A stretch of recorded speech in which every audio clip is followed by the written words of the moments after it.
La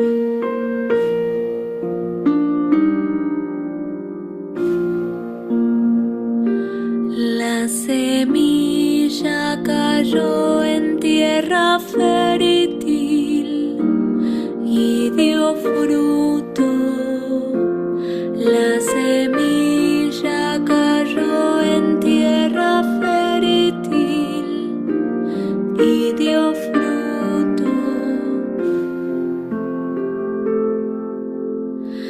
Visitas la tierra, la haces fértil y la colmas de riquezas. Los canales de Dios desbordan de agua y así prepara sus trigales. La semilla cayó en tierra fértil y dio fruto.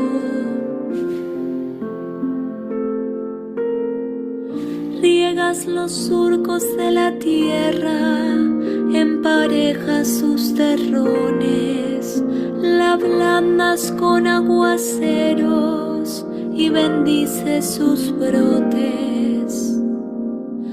La semilla cayó en tierra fértil y dio fruto. Tú coronas al año con tus bienes y a tu paso rebosa la abundancia.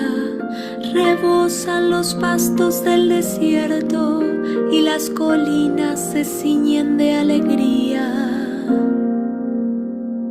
La semilla cayó en tierra fértil y dio fruto. Visitas la tierra, la haces fértil, las praderas se cubren de rebaños y los valles se revisten de trigo, todos ellos aclaman y cantan. La semilla cayó en tierra fértil y dio fruto. La semilla cayó en tierra fértil y dio fruto.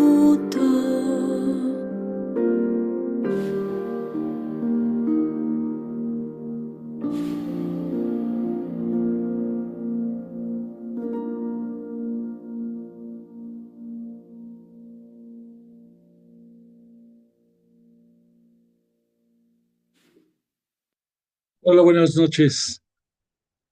Nuevamente Dios nos concede la gracia de volvernos a encontrar en nuestro espacio virtual de estudio bíblico este día, martes 5 de agosto del año 2025, para continuar con la conclusión de la pasión del Señor que nos ha tenido más que interesados, más que despiertos, queriendo captar todo el contenido precioso que tiene esta parte de la vida de nuestro Maestro y Señor.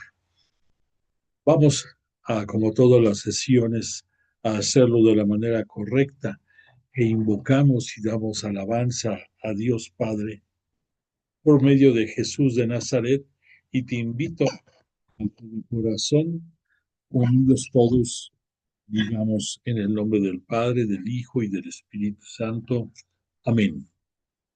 Padre nuestro que estás en el cielo, santificado sea tu nombre. Venga a nosotros tu reino. Hágase tu voluntad en la tierra como en el cielo. Danos hoy nuestro pan de cada día. Perdona nuestras ofensas, como también nosotros perdonamos a los que nos ofenden. No nos dejes caer en la tentación y líbranos del mal. Dios te salve María, llena eres de gracia, el Señor es contigo. Bendita eres entre las mujeres y bendito el fruto de tu vientre, Jesús. Santa María, Madre de Dios, ruega por nosotros pecadores, ahora y en la hora de nuestra muerte. Amén. Gloria al Padre, al Hijo y al Espíritu Santo, como era en el principio, ahora y siempre, por los siglos de los siglos. Amén. E invocamos al Espíritu Santo y decimos: oh Espíritu Santo, don de Dios y fuerza de lo alto, fuente de agua brotante de vida eterna, desciende y mora en nuestros corazones. Haznos verdaderos adoradores del Padre, condúcenos a la plenitud de la verdad y transfórmanos en testigos de Jesús para llevar su nombre hasta los confines de la tierra. Amén. Bueno, esta noche, además de que le pedimos y agradecemos la presencia de Jesús de Nazaret y del Espíritu Santo entre nosotros, para inspirarnos, para llenarnos de vida, de poder, para darnos a conocer el camino hacia la luz, la verdad y la vida. Tenemos una intención particular, como todas nuestras sesiones, y esta noche va de la mano de todas aquellas, de todos aquellos discípulos de Jesús que de una manera u otra están con la mejor intención comenzando a echar a andar diferentes cursos, diferentes catequesis, diferentes simposiums, diplomados, cursos especializados para conocer más de cerca a Dios Padre y para conocer también, por supuesto, a nuestro Mesías y Señor, su vida, trascendencia y obra. Por lo tanto, si te pones tú a hurgar en las redes sociales primordialmente, te vas a encontrar con una oferta muy amplia de cursos que nos van a ayudar a perfeccionar nuestro conocimiento y nuestra fe, pero te recomiendo que tengas mucho cuidado porque pues hay muchísimos cursos que si no investigamos bien el origen de las instituciones que lo ofrecen, nos podemos llevar sorpresas. La mayoría de todos ellos son cursos propiciados por agrupaciones y organizaciones cristianas, pero no es lo mismo tomar un curso en una organización cristiana a tomar un curso en una organización cristiana católica. Todos somos cristianos, todos venimos de del nuevo pueblo de Israel, que gracias a la donación de su vida, Jesús conquistó en la cruz para todos nosotros y al precio de su sangre nos compró para llegar a la vida eterna. Pero, pues, tenemos claridad de que la única iglesia fundada por nuestro Mesías y Señor es la Santa Iglesia Cristiana Católica Apostólica. Esos atributos son indispensables para seguir en la línea que marca el magisterio de la Iglesia, que marca la tradición apostólica y que podemos ahondar en una manera profusa, en una manera disciplinada y organizada para tener una claridad en las enseñanzas que vamos teniendo. Entonces, esta noche pedimos por todos, porque también nuestros hermanos cristianos, los judíos, los seguidores del Islam, todos tenemos un mismo origen en cuanto a que somos monoteístas y todos queremos que a través de nuestras prédicas, a través de nuestras clases, se vaya conociendo más la vida del único Dios al que hay que rendirle culto. Pero, el famoso pero, te invito a que si quieres ahondar y profundizar en el conocimiento de la fe, antes de inscribirte, tengas siempre el cuidado de investigar de dónde proviene la organización que está patrocinando o ofreciendo esos cursos. Porque no por el hecho de estar en la República Mexicana, todas son iguales. ni tampoco son muy atractivas las formas en que presentan sus cursos y diplomados, pero pues repito, si quieres tú eh, tener un conocimiento más amplio de las diferentes religiones del mundo, no te digo nada. Trata de aprender y de asimilar lo que cada una tenga de provecho. Pero si estamos tan escasos de fe, si estamos tan tambaleantes en muchos momentos, pues no propiciemos el que nos perdamos en estar siguiendo líneas diferentes a las que marca nuestra Iglesia Santa, Católica y Apostólica.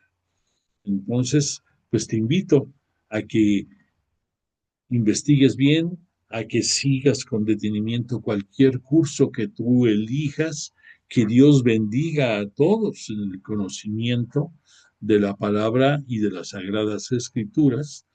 Y por esa razón elegimos para esta noche el cántico inspirado en el Salmo 65 de la nomenclatura hebrea que escuchaste en el inicio de esta sesión.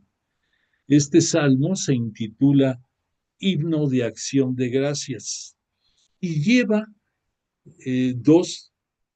dos diferentes líneas muy importantes. La primera es que nos invita a que tengamos la humildad, la sensibilidad, la sencillez de que todos necesitamos del sustento diario, del alimento, y en la mayoría de los casos, pues todo tiene su origen en la tierra, todo tiene su origen en los nutrientes y en las plantas que gracias a la creación de la Santísima Trinidad, al, al, al hacer el mundo, al hacer todo el reino animal, el vegetal y al hombre,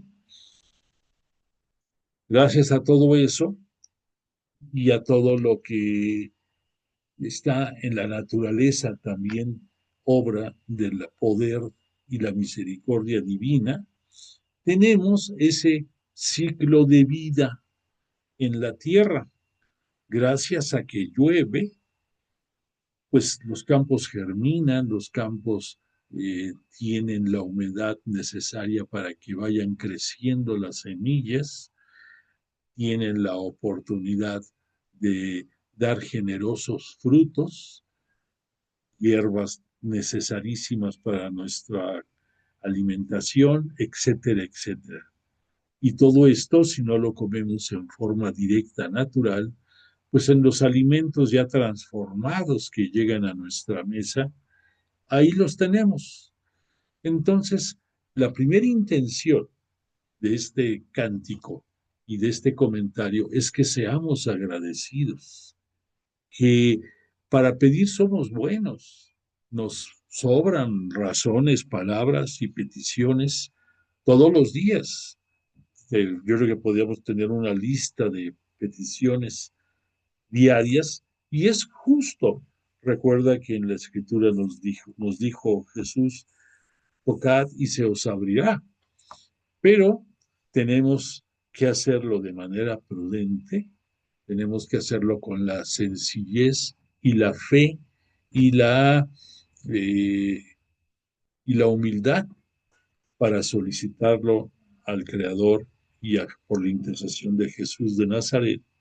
Y una vez que lo tenemos, una vez que lo disfrutamos, que nos propició bienestar, ser agradecidos, porque repito, para pedir somos buenos, para agradecer se nos olvidan las cosas, lo damos por un, lo damos por un hecho de que así tenía que ser, y pues no.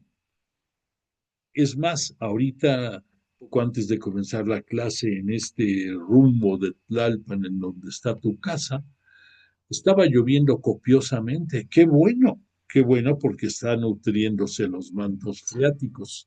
Pero sabemos perfectamente también que en muchos momentos, por nuestros descuidos en no tener limpieza e higiene en nuestras vías fluviales, pues vienen las inundaciones, vienen las calamidades, vienen el desorden, que entonces en lugar de convertirse en un bien futuro, se convierte en una desgracia inmediata. Y entonces hasta hay algunas personas que han llegado a perder la vida, a perder bienes, a pasar malos momentos, a tener que volver a comprar en seres domésticos o prescindir de ellos para el resto de la vida, comenzar de nueva cuenta de cero, en fin, nos está dando lecciones la naturaleza, que es obra divina, de que tenemos que cuidar el entorno, tenemos que cuidar el medio ambiente en el cual estamos, en el cual nos puso el Señor para nuestro beneplácito y nuestro disfrute. Eso por un lado, o sea, es el sentido inmediato de este cántico y de nuestra petición, pero hay un segundo sentido, como hemos ya asimilado, que tiene toda la palabra de Dios, en el cual, si ya reflexionamos, nos está hablando de que solo con la providencia divina, solo con la guía de Jesús de Nazaret, solo con la asistencia del Espíritu Santo, podemos el preparar cursos que reúnan todas las características de enseñanza en nuestra religión, y para poder permear en el corazón y en las almas de todos los que nos escuchan o asisten a los cursos, sin importar quién los dé. Entonces, así como en la parábola del sembrador, Jesús nos habló de esa semilla y los distintos escenarios que puede tener de caer entre piedras, entre pedriscos, o ser devorada por cizaña, o comida por los pájaros y las aves del cielo, o la que cae en buen momento y gracias a la humedad va a germinar y va a crecer y va a ser alimento.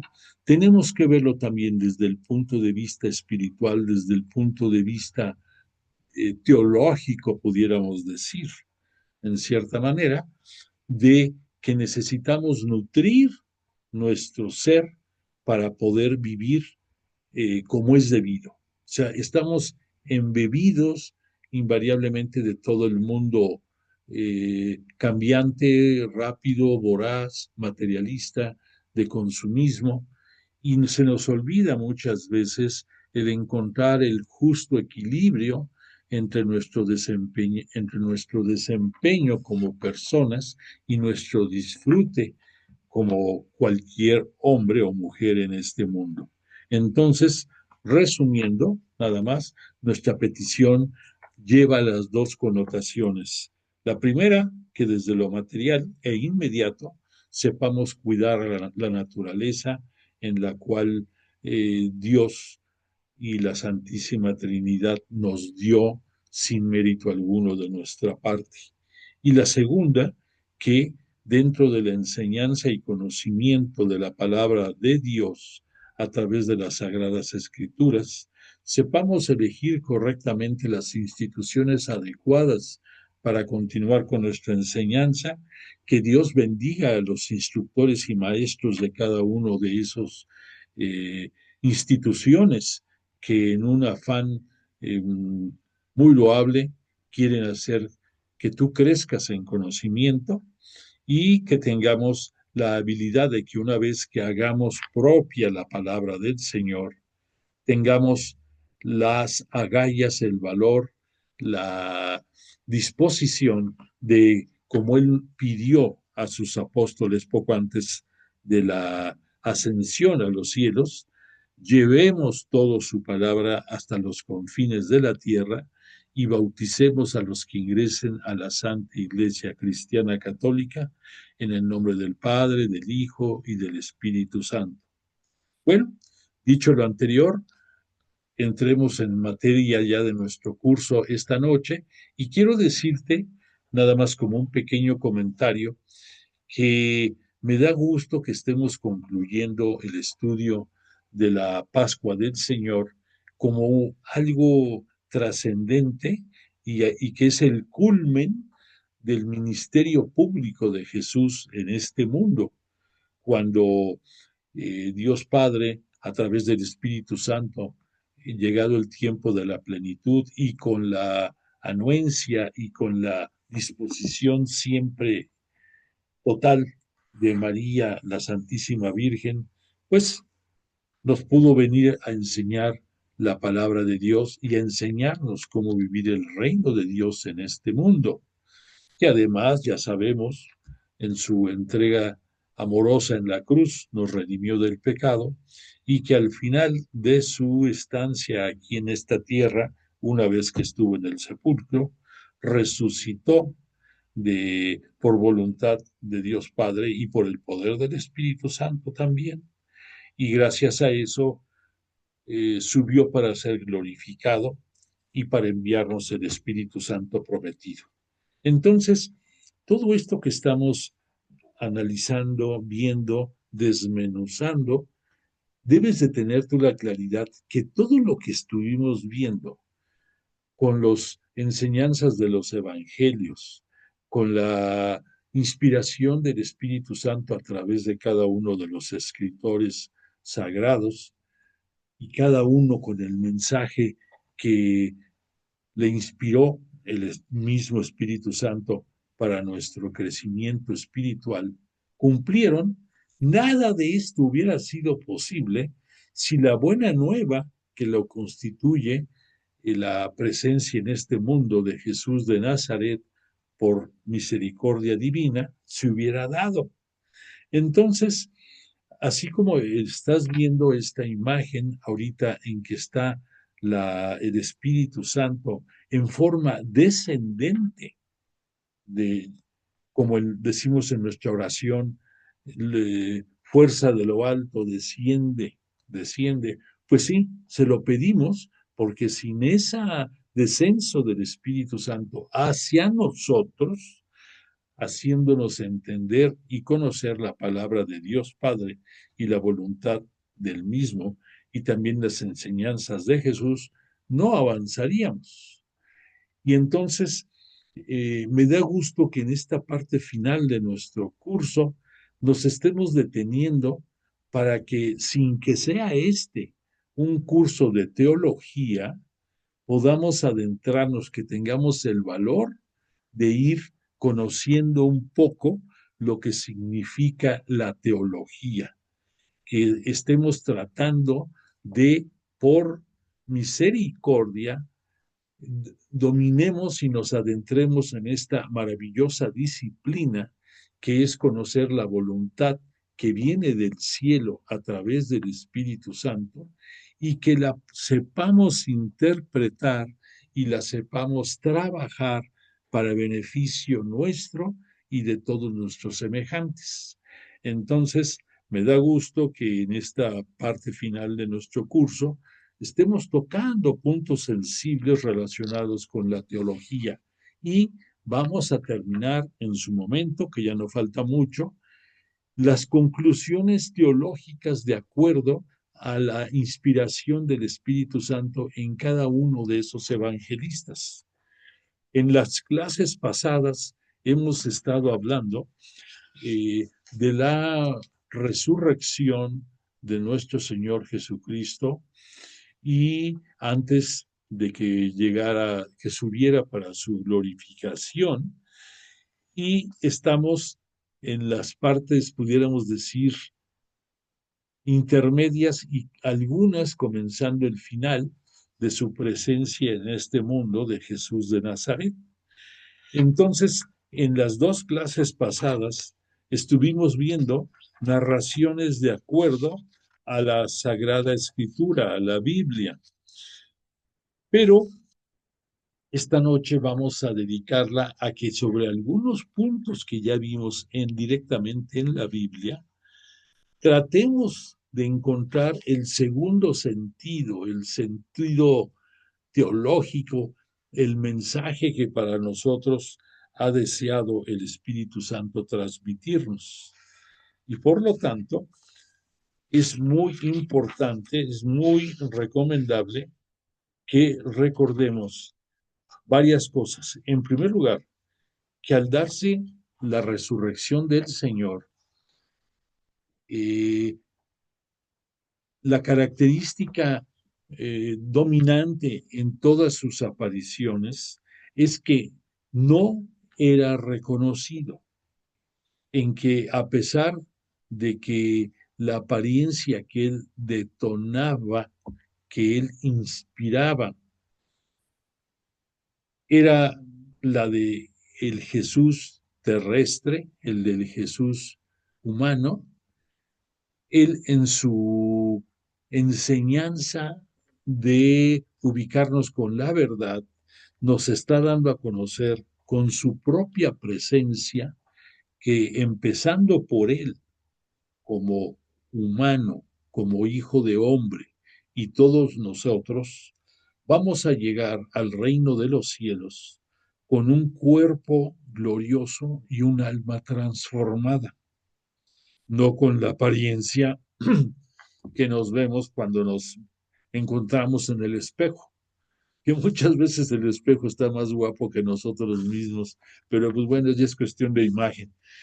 Y entonces tenemos que tomar en consideración muchísimo esto. Por lo tanto, en las apariciones posteriores a la resurrección de Jesús, van a ser los detalles, van a ser los signos de poder, van a ser las demostraciones no habituales en él para identificarlo. Te lo pongo más claro.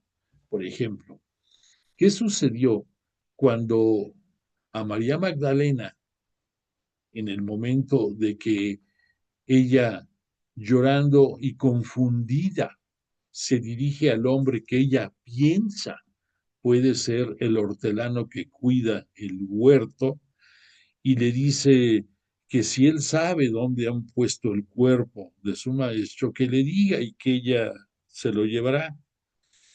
O sea, lo está viendo y está teniendo contacto con él, pero está confundida.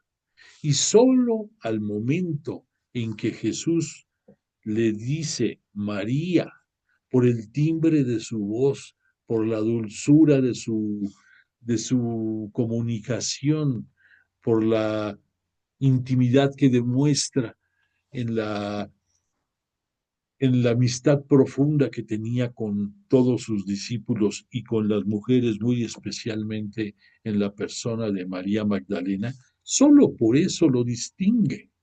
¿Y qué pasa después en las apariciones que nos citan en el cenáculo?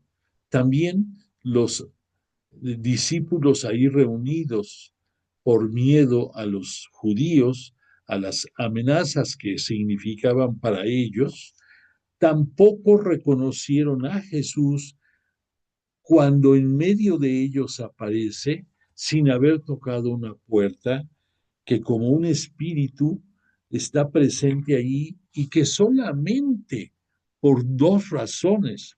La primera, porque les dice Shalom, la paz sea con ustedes, pero en la forma que se los ofrece, ellos tienen la claridad de que no es la paz que ofrece el mundo, sino la paz que solamente Jesús puede ofrecer y que nosotros podemos disfrutar, podemos cobijarnos en ella, cobijarnos en Él, en su corazón amoroso, en su voluntad siempre certera, en su sabiduría, para poder estar en paz.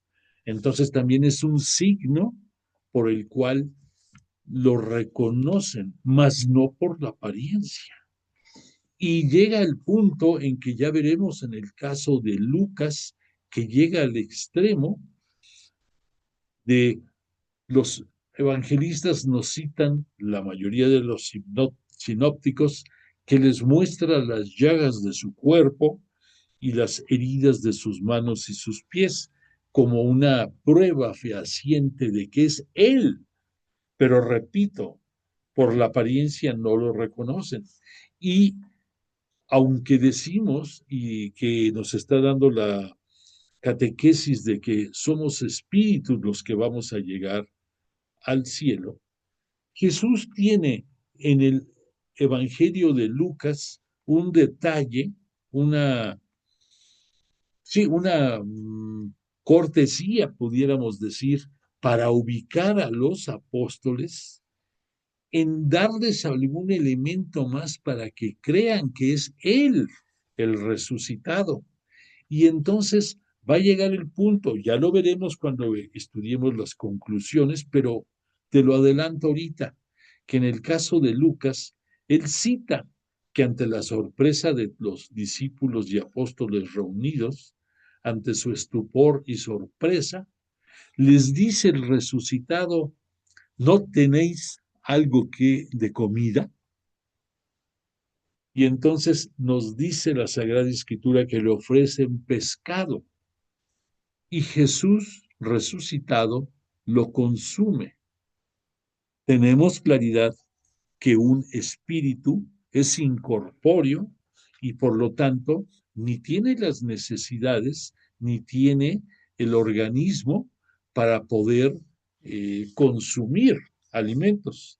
Mas, sin embargo, Jesús, dentro de su omnipotencia que tiene, él lo hace, consume el pescado para darles a entender, véanme, soy yo el de siempre, soy yo el maestro, soy yo el compañero, el amigo, el que está con ustedes, ha estado por casi 3 años. Entonces, repito, es una excepción que hizo Jesús para poderles reafirmar que era Él. Pero volvemos al punto que en las apariciones de Jesús no es su apariencia, sino son los detalles finos de su presencia, de su palabra, de su sentir, de su expresión, lo que hace que ellos vayan entendiendo por medio de la visión, por medio de los de el verbo de ver, el que pueda ir naciendo la fe en ellos, el que puedan ir teniendo la certeza de que la promesa de Jesús de que iba a regresar después de que resucitara se está cumpliendo. Por lo tanto, no es algo exagerado el decir que las apariciones de Jesús van para los discípulos y al decir discípulos, siéntete tú en medio de ese selecto grupo de seguidores de Jesús que necesitamos el creer, el tener nuestra fe vigorizada a través de la vista y de la escucha, los dos verbos que son básicos para acrecentar nuestra fe. Y lo mismo va a suceder después de esta aparición a María Magdalena y después de esta aparición a los propios discípulos y apóstoles en el cenáculo. Y quiero darte ya lo comentamos, pero te lo quiero recordar, un detalle muy, muy importante dentro de las apariciones hacia los apóstoles. Ya las vimos, las 3 apariciones que ha tenido Jesús, 2 en el cenáculo, la primera el mismo día de su resurrección, la segunda a los 8 días, que sin que nadie le hubiera dicho a Jesús, él en su sabiduría eterna sabía que Tomás, el mellizo, el el mellizo, sí como lo conocían entre ellos, que aquí, entre paréntesis, nadie ha podido saber el por qué le decían el mellizo. La verdad, por más que yo he estado tratando de investigar, no hay un elemento que nos lo aclare. Si tú lo sabes, hazlo del conocimiento de todos nosotros. Entonces, la segunda aparición es para reforzar también a los discípulos y muy especialmente para acrecentar la fe de Tomás, por el cual el maestro lo invita a que introduzca sus manos en la llaga de su costado y a que vea y meta sus dedos en las heridas de sus manos y sus pies. Sabemos la historia porque ya lo leímos, ya lo estuvimos estudiando, que Tomás en ese momento previo la acción, que no la hace, la acción, ya lo dijimos claramente, no, no cae en el error de mostrar su vergüenza y su pequeñez de hacer la acción de probatoria. Y todo lo contrario, cae de bruces, cae de rodillas ante la presencia de Jesús y le dice, Señor mío y Dios mío. Entonces es un cambio diametral porque de no tener fe y tener necesidad de ver pruebas que le confirmaran quién era el resucitado del que le hablaron los apóstoles, cae en el extremo positivamente hablando de que es el primero dentro de los apóstoles que reconoce la unión hipostática de Jesús, que reconoce su grandeza terrestre y su divinidad celeste.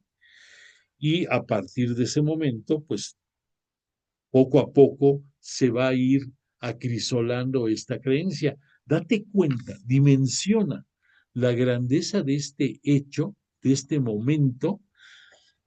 En los primeros siglos de la naciente iglesia llevó, dije siglos, y es en serio, llevó muchas sesiones, muchas reuniones, muchos conflictos, enfrentamientos, debates, para ir aceptando muchos de los cambios y muchas de las enseñanzas que Jesús nos dio y sobre todo que nos dejó después de las apariciones. Entonces, el que Tomás haya externado con todo la grandeza, el decir Señor mío y Dios mío, date cuenta del gran valor de esa fe que le infunde el Espíritu Santo, que por voluntad del propio Jesús de Nazaret, que si él no hubiera querido que así fuera, no hubiera sido. Pero lo interesante de esto es que este Tomás, además de que es el primero en reconocerlo, que gracias a él sabemos que en todas las liturgias, en el momento de la central de la Eucaristía, cuando se transforma la hostia, el pan y el vino en el cuerpo y sangre del Señor, todos en una manera emocionante y convencidos, todos decimos, a veces en nuestro interior, a veces lo decimos abiertamente, debiera de ser abiertamente, sin pena ni gloria, el decir Señor mío y Dios mío. Y esto basado en ese reconocimiento del propio Tomás ante las dos divinidades de Jesús. Repito, el primero dentro de los apóstoles que la reconoce. Tomás tiene características muy especiales porque a pesar de que no se conoce demasiado sobre su vida y obra, Tomás tuvo dos momentos muy importantes dentro de la Pascua de Jesús. El primero de ellos, cuando después de que Jesús fue informado de la muerte de su gran amigo Lázaro y pasados los 4 días en los cuales él se dirige hacia Betania, varios de los apóstoles le dijeron, pero Señor, tú tienes miedo de la forma en que te están asediando los judíos y tienes temor y nos has dicho de que ellos van a hacerte sufrir y darte muerte. ¿Cómo es que quieres ir? ¿Y qué fue lo que dijo Tomás? Tomás dijo, si tú vas a morir, todos nosotros vamos contigo para morir contigo. Entonces, no lo dijo de dientes para afuera, sino en serio. Dijo, si tú vas a morir, permítenos que te acompañemos y morimos contigo. Ese pensamiento de Tomás a la larga se dio porque a excepción de este Juan, el evangelista, los otros 10, los otros 11 apóstoles, en diferentes maneras, pero todas ellas tristemente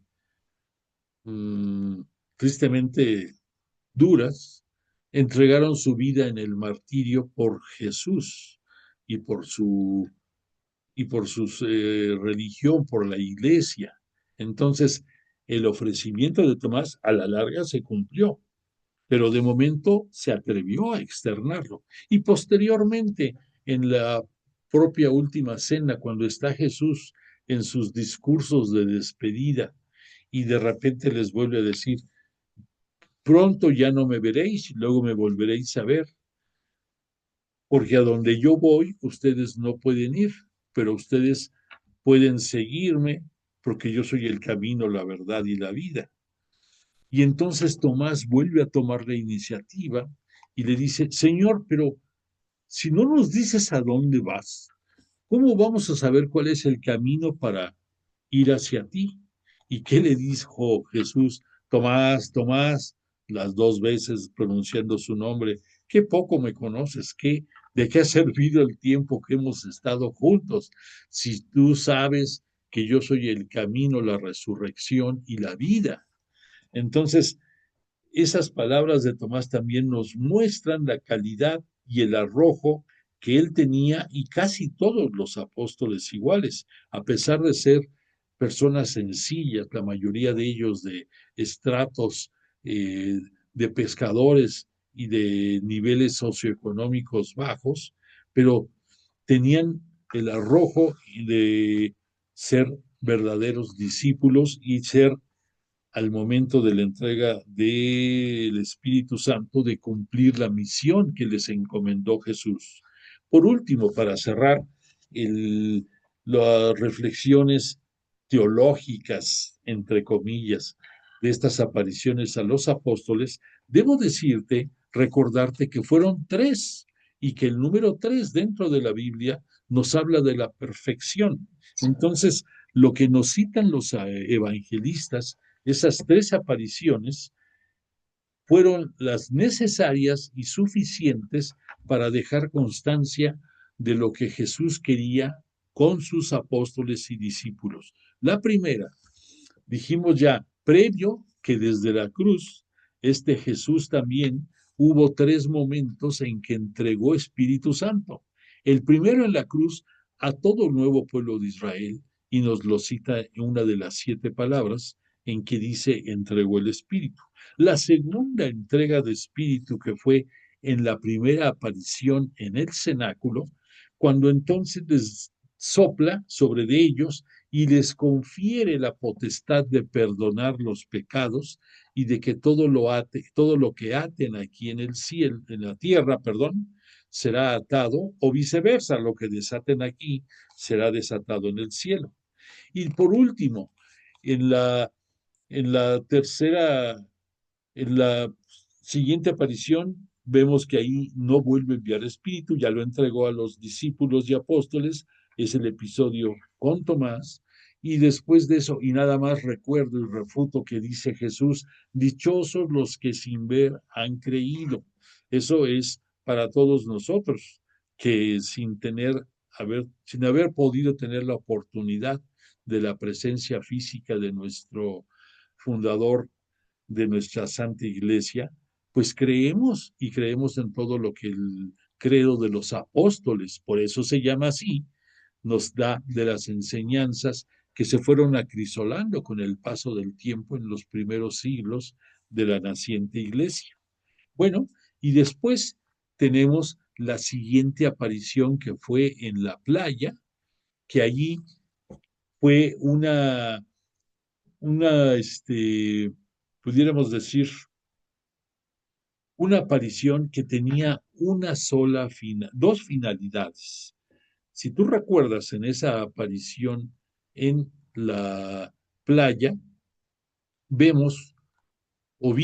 comentamos, que en primer lugar nos habla de que en la barca van 7 personas. Y digo personas porque van algunos de los discípulos, pero nos citan a 3 que no son discípulos en forma estricta.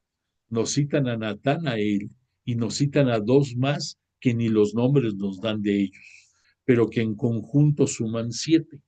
Entonces recordemos que el 7 es número de la plenitud y que la barca para todos nosotros, por las enseñanzas de Jesús de Nazaret, simboliza en una manera gráfica la iglesia que va surcando los temporales, las olas crecidas, el mar embravecido, los ataques que los monstruos marinos de aquel tiempo pensaban que vivían en esas profundidades del mar.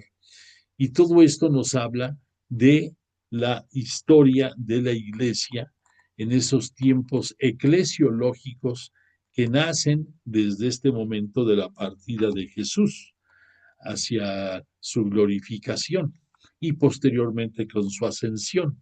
Pero entonces en esa tercera aparición, ya te dije cómo empieza. Otra vez vuelve a aparecer el momento de que por un signo sensible, un pequeño signo, Juan, el apóstol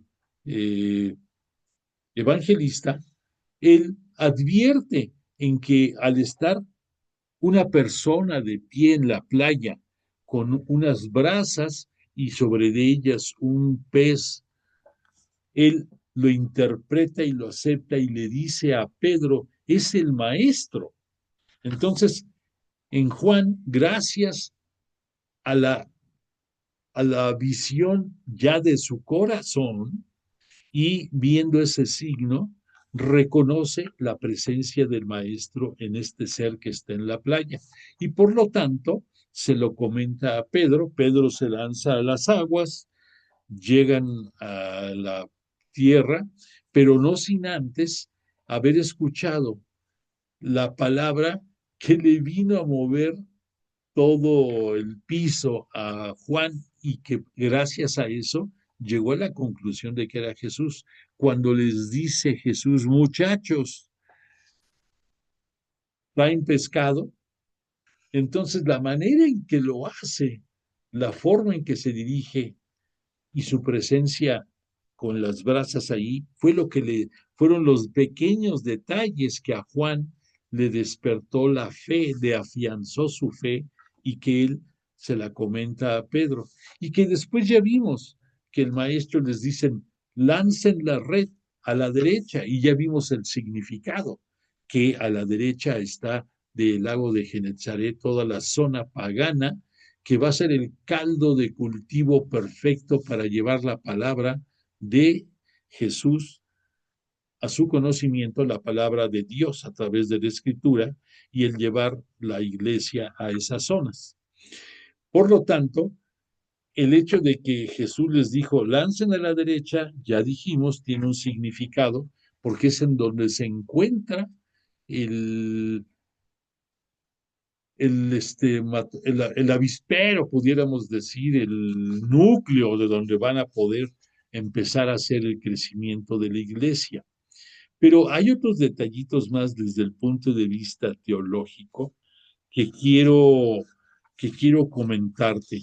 En primer lugar, después de esta sorpresa de que lanzan las redes hacia el lugar que les comentó el Señor, date cuenta del gran cambio que hay. En el Evangelio de Lucas, en cierto momento, nos va a hablar de que en la pesca milagrosa, fue necesario que entre dos barcazas, pudieran jalar la red y que esa red se estaba rompiendo ya al llegar a tierra firme. En el caso de esta narrativa de Juan, pasa algo muy diferente. En primer lugar, en una sola barca van los 7 integrantes, la plenitud, y va la red con los 153 grandes peces que sacaron. En segundo lugar, no nos dice que la red se haya quebrado, se haya doblado, se haya abierto, sino que llegan hasta tierra firme. Y todavía el maestro les dijo, dadme unos peces. Y entonces toman dos grandes peces y se los dan. Mas, sin embargo, a la hora en que el maestro les dice, disfrutemos la comida, comamos, solamente les da del pez que él puso en las brasas, solamente de ese. Entonces dices tú, ¿qué sentido tiene que les haya pedido que le dieran unos peces si no los va a tocar? Y por otra parte, el significado de los 153 grandes peces. Esto significa, en pocas palabras, que uno de los dos fundamentos de esta aparición es una dedicatoria a Pedro. Pero hay una gran diferencia en la manera en que se hace. Desde que Jesús se le apareció, o más bien dicho, más que se le apareció, cuando Jesús se le presentó a Andrés en los primeros tiempos de su pesca de discípulos, valga la redundancia, y este Andrés le comenta a su hermano Pedro que han conocido al Mesías. ¿Por qué? Porque se lo dijo esto Juan el Bautista, porque Andrés era de los alumnos de Juan Bautista.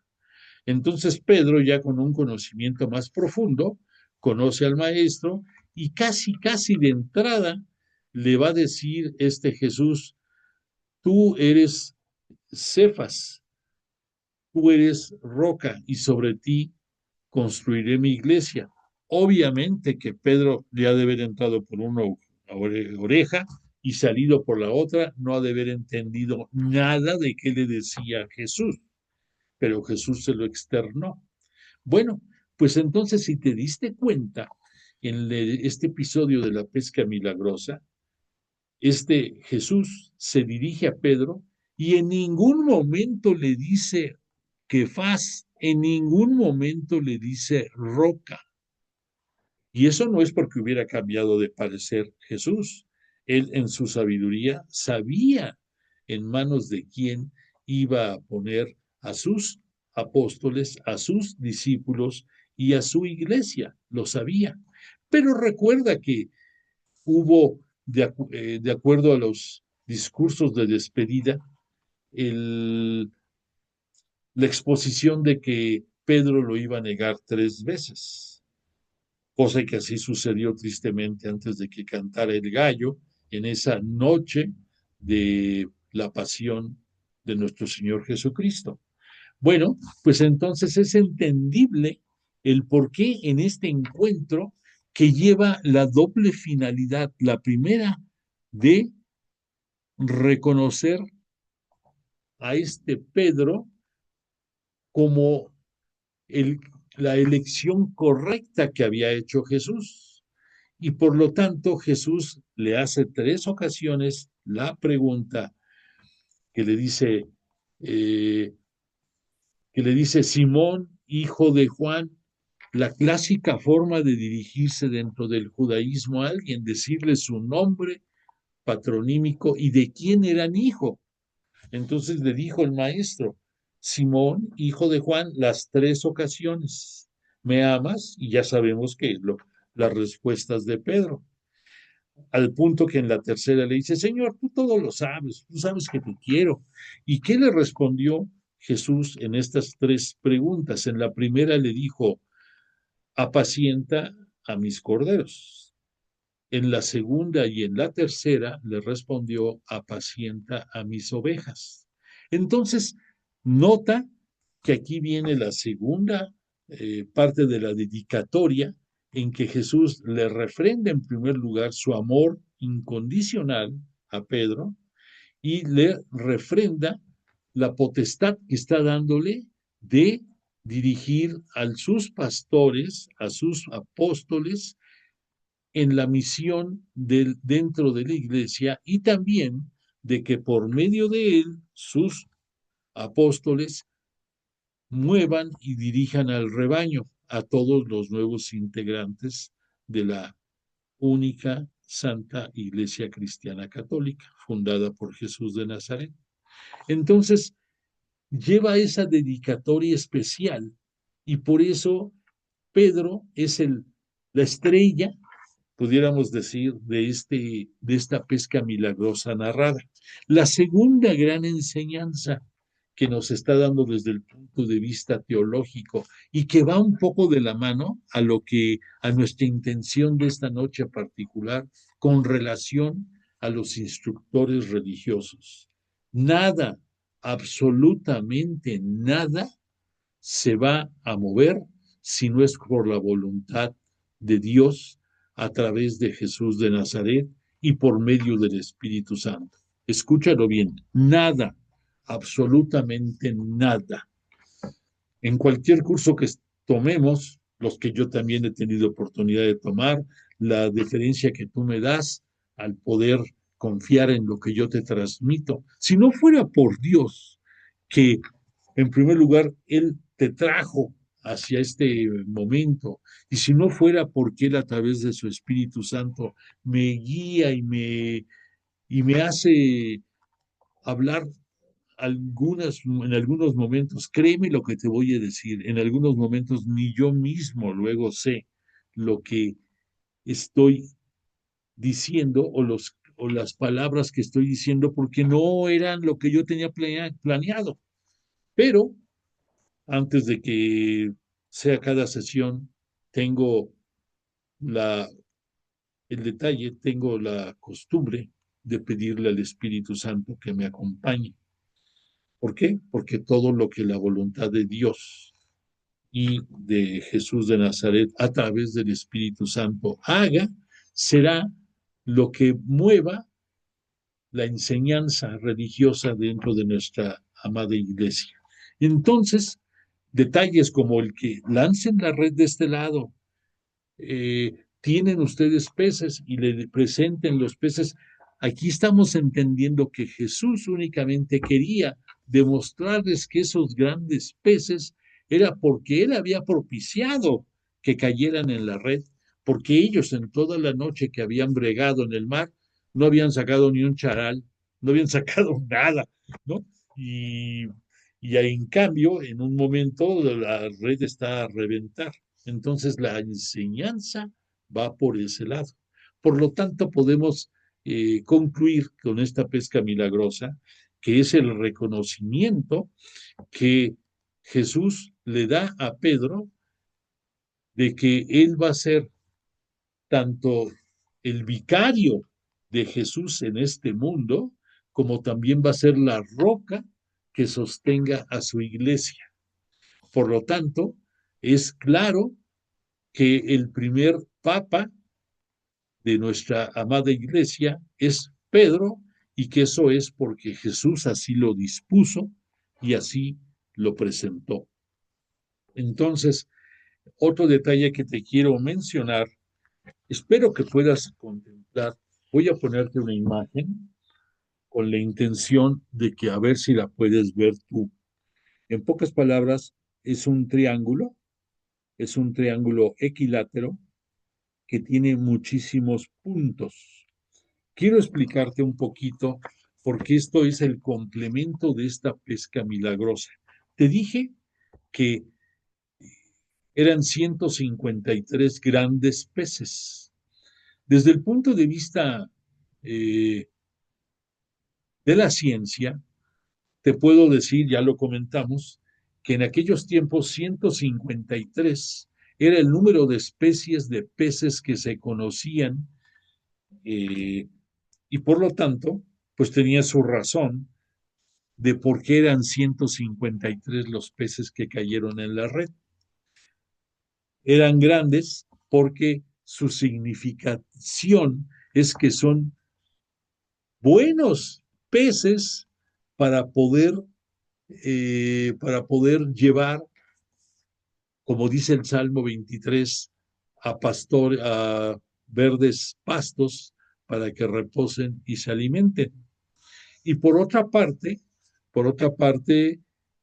el hecho de que sean 153 también tiene una explicación doble desde el punto de vista matemático.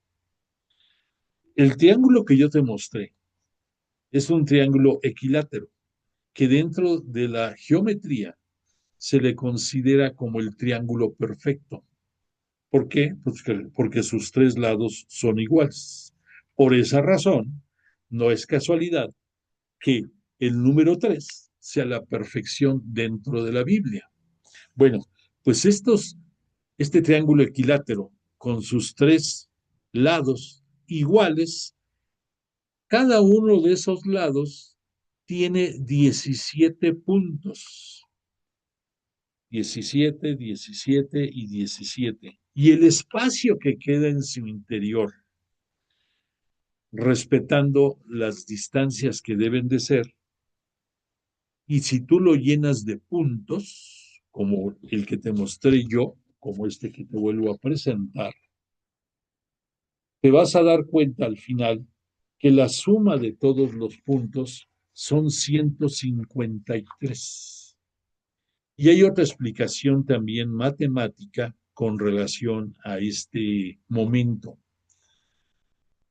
El número 17 es un número matemáticamente primo, o sea que no puede ser más que dividido en sí mismo o en el número 1, por un lado. Por otra parte, que si tú sumas, comenzando por el número 1 hasta el número 17 en forma consecutiva, 1, 2, 3, 4, así, hasta llegar a 17, y haces la suma de todas las cifras, del 1 al 17, te va a dar 153. Entonces, el que sean 17 desde el punto de vista bíblico significa, ya sabemos que el 7 es la plenitud, y el número 10 es un número que tiene diferentes connotaciones dentro de la Biblia, pero dentro de ellas, las más conocidas son que es el número que nos habla de la elección. Por lo tanto, tú ves que, por ejemplo, cuando Moisés recibió las tablas de la ley en el monte Sinaí, son 10 los preceptos que ahí se marcan. Y tú ves que en muchos momentos dentro de la enseñanza de Jesús en su ministerio público utilizó el número 10, habló de las 10 vírgenes, habló también, ¿qué otro 10 te puedo citar? Bueno, hay varios, ya ahorita no quiero entrar en más detalle, pero entonces, si tú juntas el 10, que es la elección, más el 7, que es la plenitud, te da el número 17. Entonces, por varios caminos, por varios atajos, llegamos a lo importante, que esa pesca milagrosa está asociada con los 153 grandes peces, que es en donde van a poder llevar la catequesis los apóstoles, y ellos van a ser dirigidos por Pedro en su potestad de roca de la iglesia y en su potestad de vicario de Jesús en este mundo. Por lo tanto, dentro de la narrativa, vimos que se utiliza una palabrita que ya la mencionamos, cuando le dice Jesús, apacienta a mis corderos, y después en dos ocasiones le dice, apacienta a mis ovejas. Ya te dije yo que, perdón por la redundancia, ya te dije, pues sí tengo que ser yo, ¿verdad? Ya te dije que la palabra apacientar erróneamente. Muchas ocasiones pensamos que es un verbo, apacientar, y de hecho lo es, pero que como buscando una traducción relacionada a la palabra apacientar, no la vas a encontrar porque no existe. La palabra apacientar es la manera de decir apacentar, le quitas la i, apacentar, y la palabra apacentar significa el alimentar, el propiciar alimento para cierta persona. Por lo tanto, en el Salmo 23 vemos que dice que a verdes prados nos lleva el Señor y ahí nos sacia y tiene toda una letanía de bellezas descriptivas ese salmo, pero en el fondo el apacentar quiere decir el propiciarnos el alimento necesario para nuestra subsistencia. Pero en este caso que estamos viendo también el aspecto teológico primero, el aspecto, no primero, sino el aspecto teológico básico para irnos adentrando, vemos que Jesús le está diciendo a Pedro, por ti y tú dirigiendo a los corderos, a los pastores, vas a darle el alimento necesario a los integrantes de mi iglesia, que estoy confiando a ti como piedra angular de los apóstoles y que tú vas a llevar hasta los confines de la tierra. Entonces, pues ya entendemos un poco más de este sentido. Y con relación al número 10, quiero darte incluso otro dato más, el por qué en parte el número 10 es el número que nos habla de la elección, de la correcta elección.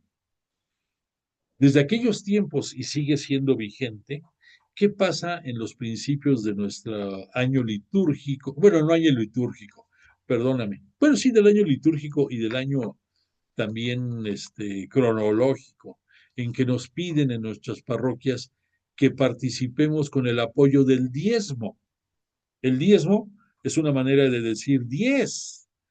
Y si tú te pones a reflexionar desde tiempos de la antigüedad, el óbolo, el regalo, la participación que daban todas las personas, sobre todo los reyes, cuando había un botín de guerra, era el 10% del obtenido para las arcas y el culto. Y eso mismo se vio desde el momento en que estudiamos a Melquisedec, que en el caso de Abraham le entrega el diezmo a Melquisedec. Es algo que desde aquellos tiempos prevalece y que sigue vigente. Entonces, date cuenta que la connotación religiosa y su impacto dentro del culto del significado del número 10, que además, te digo, tiene otras connotaciones de simbolismo. Y ya por último, además de que vimos el que Pedro le llamó la atención, bueno, no le llamó porque no es la palabra correcta, sino le señaló a Jesús la presencia de Juan. ¿Y qué le respondió Jesús como dirigiéndole a su vicario? ¿Y a ti qué te importa? En pocas palabras, o sea, ya con esa confianza, ya con esa, pues sí, con esa claridad que debe de haber entre el vicario y el representado, le dice, ¿a ti qué te importa que él esté donde yo quiero? Refiriéndose a que este Juan iba a permanecer por todos los tiempos. Por eso algunas personas creen que este Juan no iba a morir, así como se habla en tiempos de la antigüedad del caso de Enoc, del caso de Elías, en que nadie sabe cómo murieron físicamente y se piensa que fueron arrebatados al cielo y llevados por su calidad de, de fieles seguidores de Dios.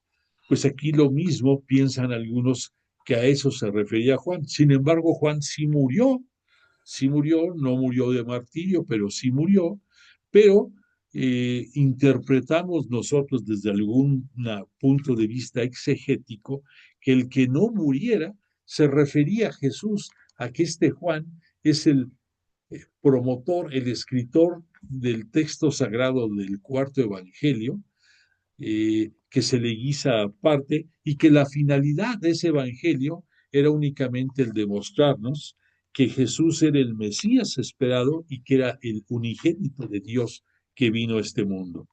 Entonces, por esa razón, Jesús le contestó de esa forma a Pedro, pero nos está redondeando el hecho de que esa tercera aparición tuvo una dedicatoria especial para Pedro. Y tristemente dentro de esa dedicatoria, Jesús le anunció que así como Tomás tuvo el arrojo de decir, vamos contigo para morir contigo, pues también Jesús le hace notar a Pedro que al paso del tiempo, al final de los días, él va a ser llevado contra su voluntad y va a padecer el martirio.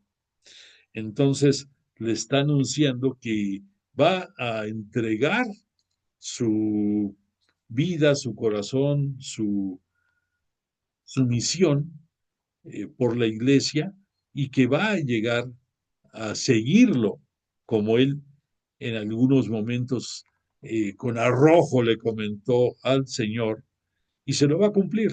Y como él va a pasar con la mayoría de todos los apóstoles. Entonces, todos estos detalles nos está dando una idea un poco simple, un poco burda, pero estamos tocando algunos aspectos ya de índole teológica.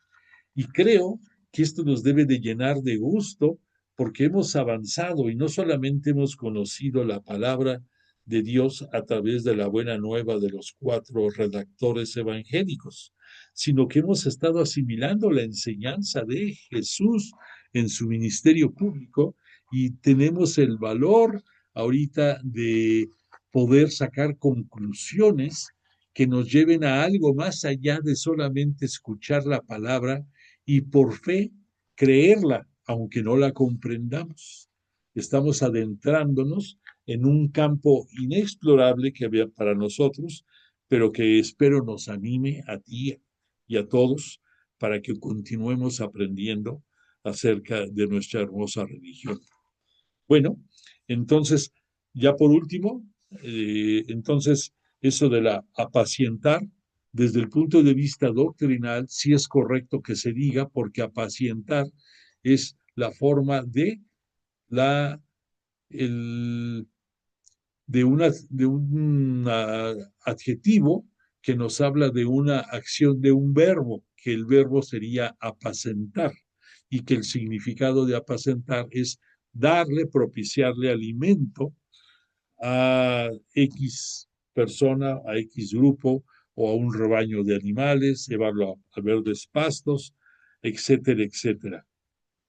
Entonces, todo esto entra dentro de la tercera aparición hacia los apóstoles y entonces ya no habrá más de parte de Jesús hacia sus apóstoles. Ya lo único que va a pasar con relación a ellos es que van a encontrarse en Galilea de nueva cuenta y ahí va a llegar el momento en que después de que pase Pentecostés, etcétera, etcétera, va a llegar el punto en que Jesús los reúna para que sean ellos testigos de su ascensión a los cielos. Quiero indicarte nada más, déjame leerte un pequeño fragmento para que entendamos algo más.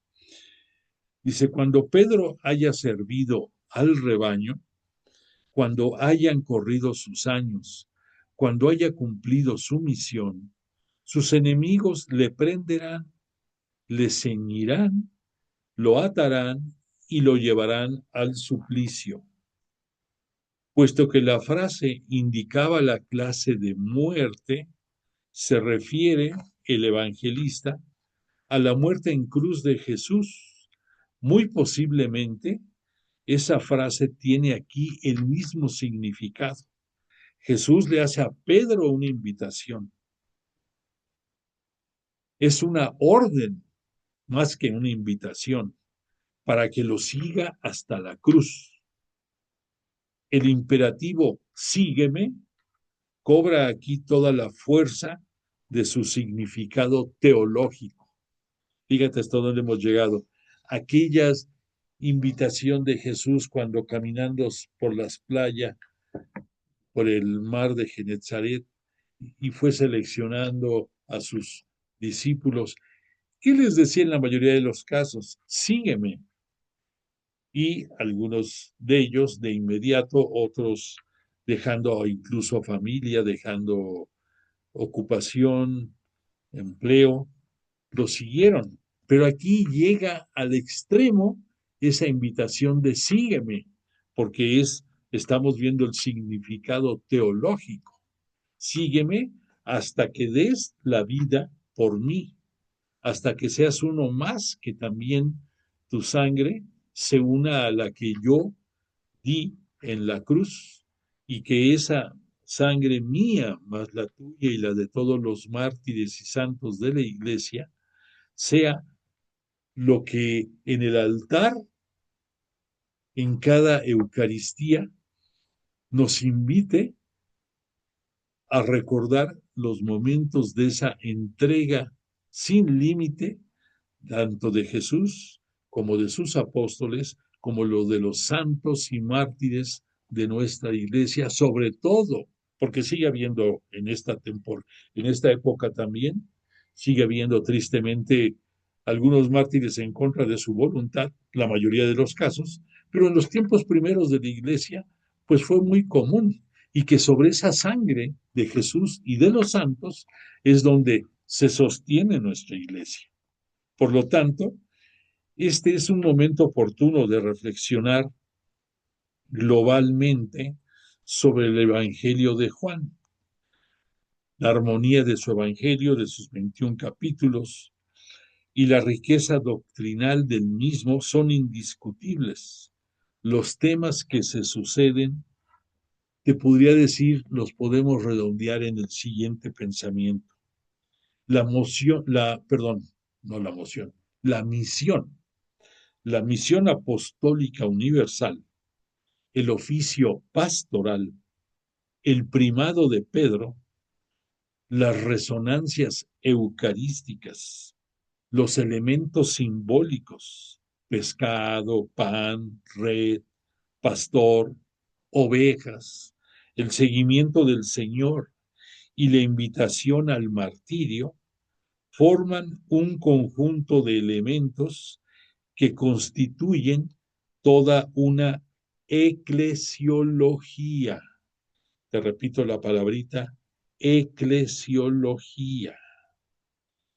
Es pues en el cuarto evangelio un capítulo eclesiológico, el capítulo 21, y otros más. Pero entonces ya te vas dando cuenta del significado de esta palabra eclesiología.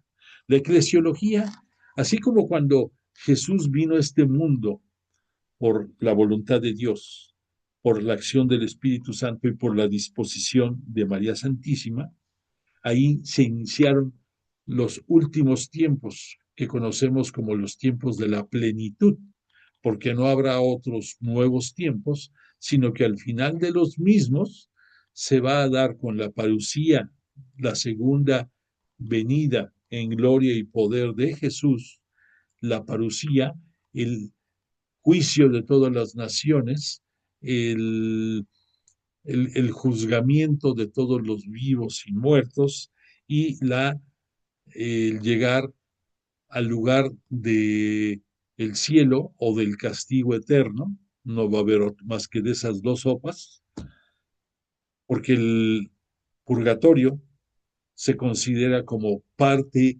integral de tu pasaje al cielo.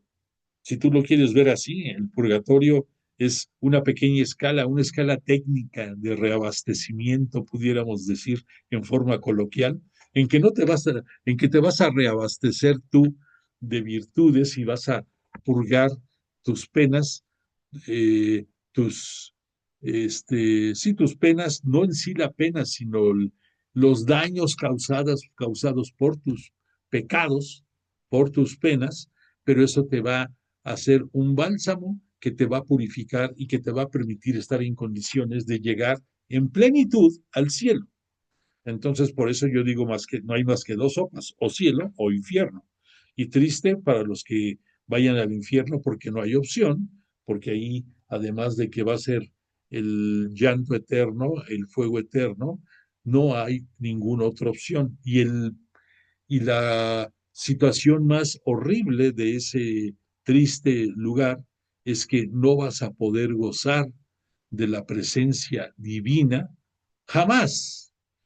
Eso es lo peor que te puede pasar, porque si tú acrisolas que Jesús nos vino a mostrar, a enseñar la paz y que la paz de Jesús es estar con Él y vivir en Él y que Jesús es el reflejo de la misericordia del Padre, pues lo que deseamos es llegar a esa paz total, a esa paz, y los que tristemente vayan al infierno no van a poder gozar de eso. Pero sabemos que en el libre albedrío que nos dio el Creador y en nuestra inteligencia, no digo sabiduría, somos nosotros los que tomamos la decisión de cuál es el destino final al que queremos llegar.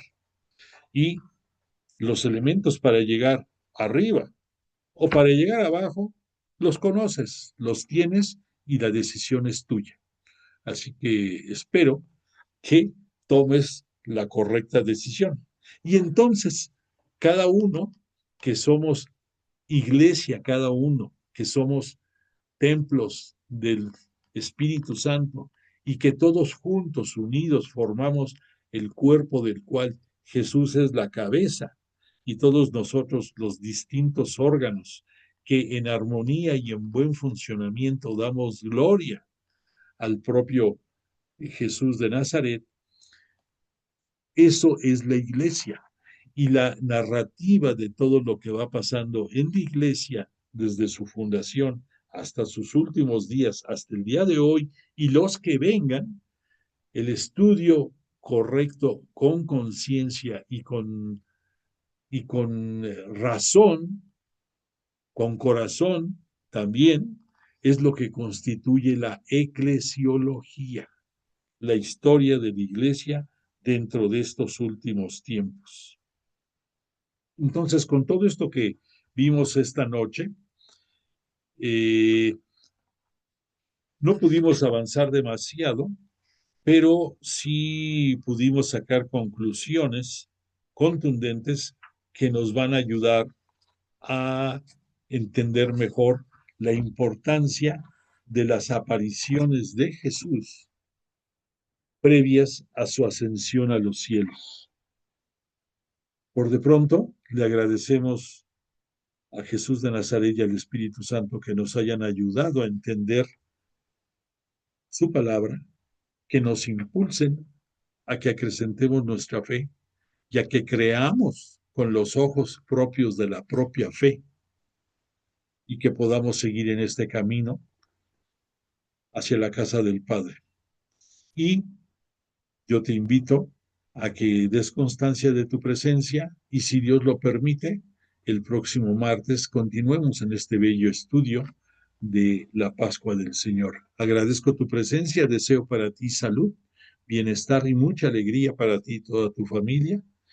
Te voy a poner la canción de cierre y nuevamente agradezco tu presencia. Que descanses.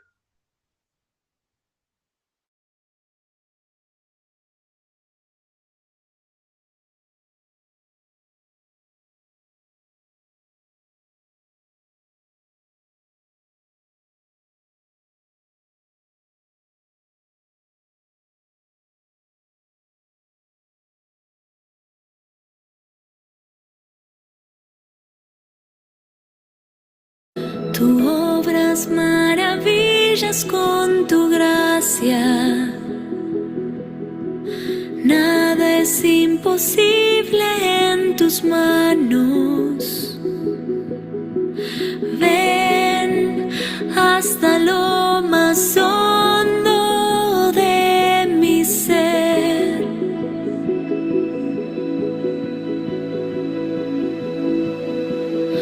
Tú obras maravillas con tu gracia.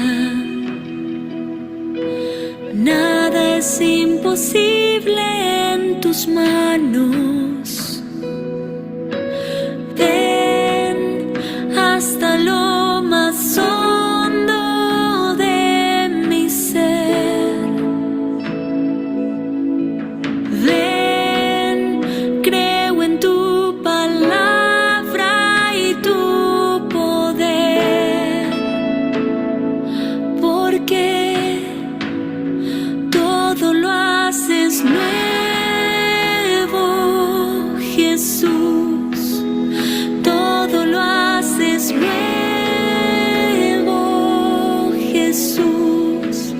Mi vida es tuya, Señor.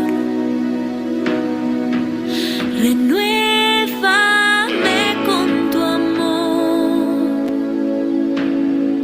Señor Jesús.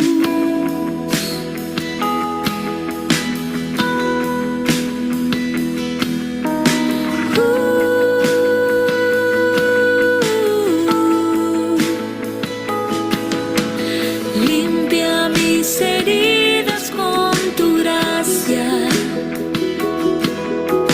quema con tu fuego hoy mi vida.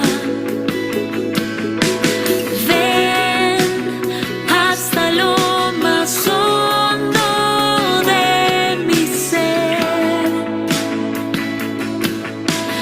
Ven, creo en tu palabra y tu poder, porque todo lo haces nuevo, Jesús. Todo lo haces nuevo, Jesús. Mi vida es tuya, Señor. Renuévame con tu amor. Todo lo haces nuevo, Jesús. Todo lo haces nuevo, Jesús. Mi vida es tuya, Señor. Renuévame con tu amor, Señor Jesús.